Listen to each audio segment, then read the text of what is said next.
Okay, time to talk about the next weapon. This is actually my first AR-15. Yeah, pretty happy with it. I don't really know what scope or what optic I had on it first before this. I don't know, but this it kind of ended up as an SPR. So make sure it's clear and safe. Yeah. So overview, this is kind of the first and the only like complete gun I've bought of AR-15s. I think it's a good idea if you were able to figure out like Legos when you were a kid, you can figure out how to build an AR-15. It's very easy. It's like, if you're pretty handy with tools, you can look it up and figure it out. It's not difficult. Anyways, back to this gun. So IWI Zion15. This was like when IWI first made an AR-15. I don't know, it was a little bit like risky, I guess, just to buy the first iteration of a AR-15 that a company's made, but I think kind of my first AR or like rifle, like semi-automatic rifle, was a Galil Ace by IWI. I know it was super reliable, super impressed with it. No issues. So I like I like IWI, so I kind of trusted them as a brand. Um, I guess we'll start from the stock. It is a 16-inch 1 and 8 twist.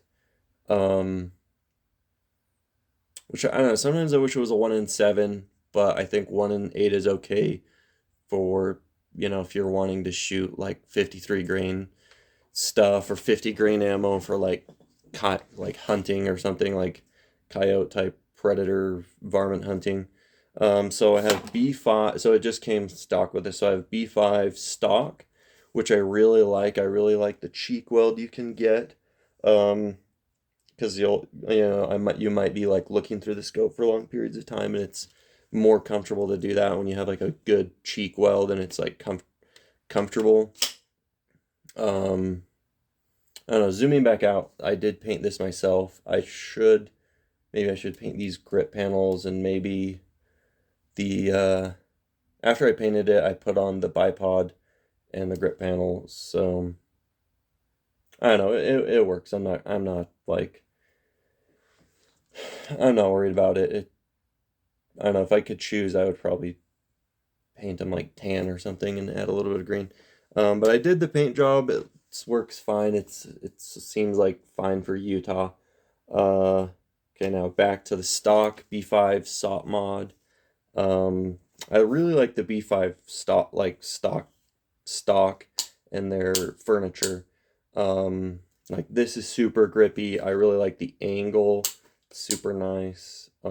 Super comfortable when you're shooting like close range, and if you're shooting like far away, super super comfortable. Um, yeah. So need to stop saying. So next, I guess we'll go to the trigger. So this is a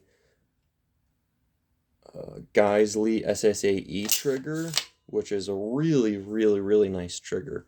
It's probably the nicest trigger I have shot. So no ammo, test the trigger out. So it's really easy to get to the wall. It's like super predictable once you get to the wall, and then it's like nothing. It's so nice. It's just like crisp, predictable. It's like just such a nice, like the trigger is like out of the equation when you're shooting. Like, yeah, super nice trigger. Uh, then I have a bad lever. Magpul bad lever works pretty nice. I have a Radian Raptor SD charging handle, which I like. It's vented. It does a pretty good job. This is gassed pretty well, so I've never really had gas in the face issues with this at all.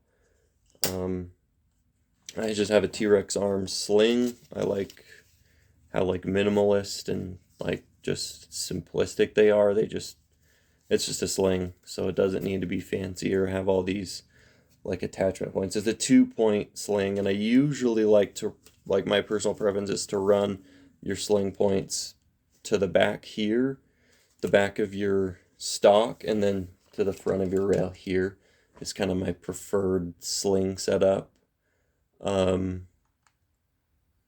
don't know, for stowing it on your back if you're like hiking, and for just sitting it on your chest. It just seems like comfortable. Um, oh, excuse me. So let's talk about the scope. So after I got this gun, I was like kind of like looking into like barrel lengths a lot, and like what barrel lengths can do what, and 16 inches is pretty good on like velocity. So I figure 16 inches for an SPR is like not bad. Um, so then I started like thinking about what would be a good SPR scope.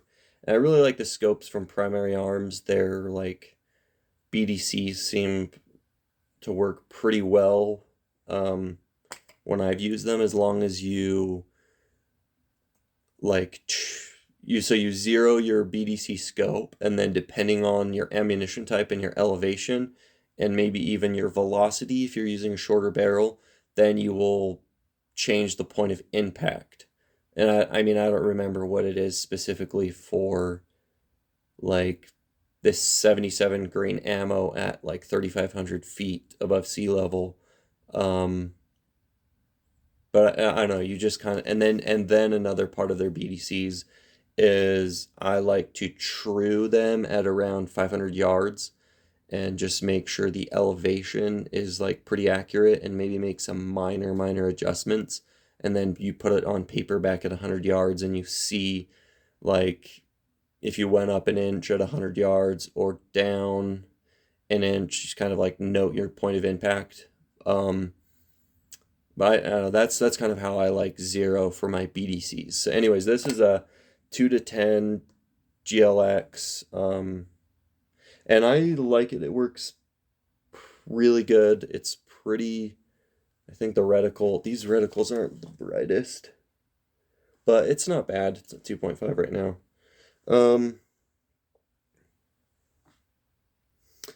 Yeah, and then another thing I was kind of looking at is running a parallax. This actually has a parallax, which like guns of this lower power typically don't have a parallax, but when you're wanting to shoot accurately long distances, it just gives you that extra edge having a parallax adjustment. When you're shooting past 500 yards, you change the parallax to like past 500 yards. So this parallax has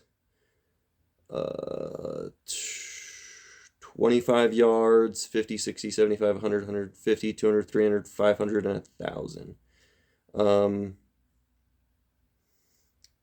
So it's really nice to be able to adjust parallax. And this has locking turrets, which is another really nice feature if you need to make adjustments. If you're shooting lower power ammo and you want to make an adjustment when you're at range, but then you want to move it back to your zero, or you're changing ammo and you need to kind of like refigure your zero, but you want to keep it ammo. You want to keep it zeroed for like me, 77 grain ammo. I don't know, it works really good. It's a really nice scope. It's pretty lightweight. I have the Aero Precision SPR, like lightweight mount. Just trying to save weight like where you can. I have the TRX Arms 45-degree offset mount, which I like. I don't know. I've shot guns like SPR, like longer range type guns with the red dot on top. I like it, and it's nice for being able to I like it, and I don't mind the 45-degree offset. Like if I had to pick one, I don't know, I probably would mount it on my scope like up high if I had to do it again, but I don't mind it enough to want to change it. Like this still works great when you're shooting up close and you need to use a red dot. Like it still works fine. I have the Holosun like 509T, which has done great. It's held zero, ever since I got it. And yeah, I have the rail is 15-inch rail. I have an Arisaka hand stop. I like these hand stops. I have a Harris bipod, which works. It's like quick deploying. I like this better than the Magpul stocks, just because it's like quick deploying the mag, and it's like locked in place. And the Magpul ones, you have to press a button. They're just slower. I mean, maybe they're lighter weight, but I just prefer the Harris bipods. Yeah. Then I have a Surefire War Comp, which I really like, and it does a really good job at flash suppression out of a 16-inch barrel. Then I just have the Warden on here just because I have a Warden. If I'm shooting this, I'm probably going to shoot it suppressed, and I'm going to have like some sort of a like suppressor wrap to help with the Mirage. I don't have a light on this because I have other guns that are for closer range for lights. This is not really meant to be shot at night, and I've had a light on this before, but I just don't want the weight. It's like it's not what this gun is kind of intended for, and the weight trade-off is just not worth it to have like a light. If I had one gun to try to do everything, yes, I would put a light on it, but this doesn't need a light. It's just not that kind of a gun. It's not for close-up stuff or night stuff. I mean, maybe like one day. Ooh, I got some. Anyways, I got a little bit of marring from when I put my sling mount on here. Interesting. 1-in-8 twist. So this is some 77 grain ammo that I developed, or I loaded, I guess. I'm not like some sort of scientist. I just have like 5.56 casings with a Federal premium match AR primers, whatever those primers are. I have like 25.4 grains of, I can't even remember what powder I use.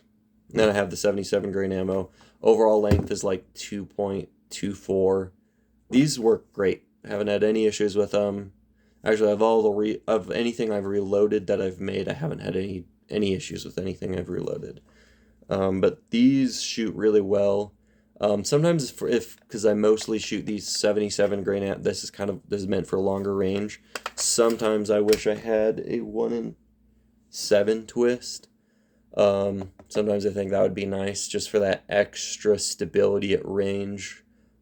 From what I understand, if you don't have stability at range, like past like 600 yards, you can be a little bit more affected by the wind because your bullet can like start to yaw more if like it doesn't have enough RPMs to stabilize, and then as it's like yawing, as it's like off center axis of its rotation more, then it just is more affected by wind. From what I understand, I hope I'm not like too far off on that. I've shot this out to like 800 yards. That was like 3 out of 10 hits at 800 yards. At 500 yards, I've shot this and I've set up like some melt gallons. And 500 yards, I can shoot a melt gallon like first shot, So this is like pretty easy to hit what you're shooting at out to 500 yards for sure. 600 yards isn't bad. 700 yards, it starts becoming more difficult. 800 yards, it's pretty difficult. I'm not the best shooter. Like I feel like I'm pretty wobbly, So, maybe someone better can get more out of this. Oh, I put this on paper with my 77 grain reloads, and it does shoot under an inch. I think I didn't really get any like bullets like touching. Like I didn't get a group and then a flyer. I just got like like all around. So it wasn't anything too impressive. On my 11.5, that was like 3 touching and then like 1 a little bit off and 1 a little bit more off. So that was real, like my 11.5 I think is more accurate, and that's a PSA. So, um, yeah, this has been a super fun gun to shoot, super fun to shoot long range. Something I think is an issue about war comps is I've actually had like suppressor stuff like leaking. So I've had like crud kind of leaking on my gun from I think the suppressor. Uh yeah, I don't think it's like my gas port leaking, but it's like the suppressor's actually leaking like in this little like lockup notch thing. So that's kind of like annoying. But I've kind of heard, and I feel like the consensus is like, yeah, war comps don't hold in the gas very well. Like if you want something to like hold in your gas, if you're using Surefire suppressors, you need to buy their muzzle brake or their Surefire Surefire brake or whatever they call it. Uh, yeah. So this is my 16-inch SPR sort of gun. It's fun. It's fun gun to shoot. Super smooth recoil. I also have a H2 buffer in this guy as well. No cycling issues. Even when it gets real dirty, it chugs with the H2 really good. Super smooth recoil. Actually, my 11.5 has less recoil, which is interesting. I think it's like a mid-length gas system or whatever. Uh, yeah, I like it. I like IWY. I was thinking about getting like a Zion 12, I think that's called, for an 11.5, but I think I'd rather just build my own and save money that way. So, yeah, it's my 11.5 inch gun.